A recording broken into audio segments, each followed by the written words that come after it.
दीपावली दीपों का त्योहार है। दिए की रोशनी से हर घर रोशन होता है, लेकिन इस दिवाली कोटपुतली के मिट्टी के कारीगरों में थोड़ी मायूसी है।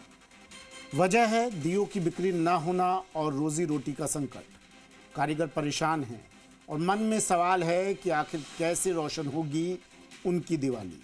ये रिपोर्ट देखिए।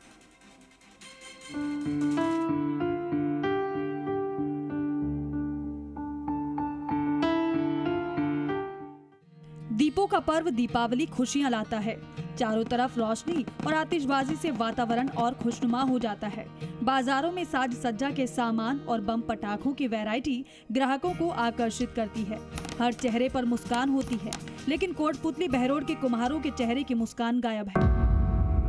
वजह है मिट्टी के दीपक और बर्तन बनाने में परेशानी और काम के ऑर्डर की कमी। कारीगर बताते हैं कि मिट्टी मिलने से लेकर दीपकों की बिक्री तक परेशानी ही परेशानी है। हम मिट्टी खोदने जाते हैं, जोड़े में ऐसे बोलते हैं कि जगह गौ चलती है। फिर उसके बाद दोबारा गए थे, उन्होंने फिर वही बात की है। हम मिट्टी की बहुत समस्या है।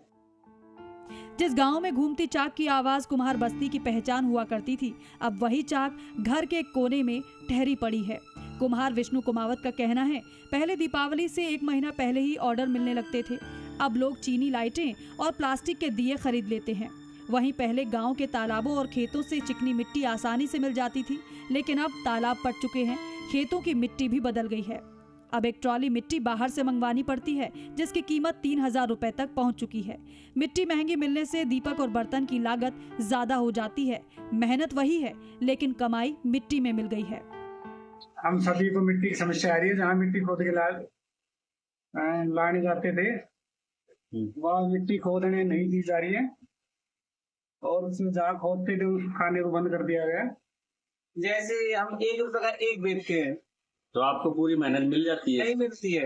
हाँ, इसका लागत बहुत ज्यादा होती है। इसमें एक तो मिट्टी की समस्या है, लाने के लिए खर्चा लगता है। वहाँ खोदने टैक्स देते हैं, मिट्टी भरने जाते हैं, जहाँ पर मिट्टी नहीं मिलती है। जैसे उसके लिए उपकरण होते हैं, वो हमें महंगे मिलते हैं। कभी जिन कोटपुतली की गलियों में चाक घूमता था, आज पूरी बस्ती में गिने चुने परिवार ही हैं जो मिट्टी के दिए और बर्तन बनाकर इस परंपरा को जीवंत रखे हुए हैं। महंगी मिट्टी, घटती मांग और बढ़ती लागत ने उनके हौसले जरूर कमजोर किए हैं, लेकिन उम्मीद की लौ अभी भी जल रही है।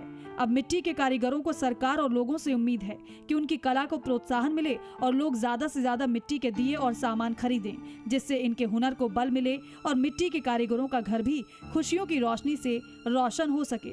कोटपुतली से अमित यादव, जी मीडिया।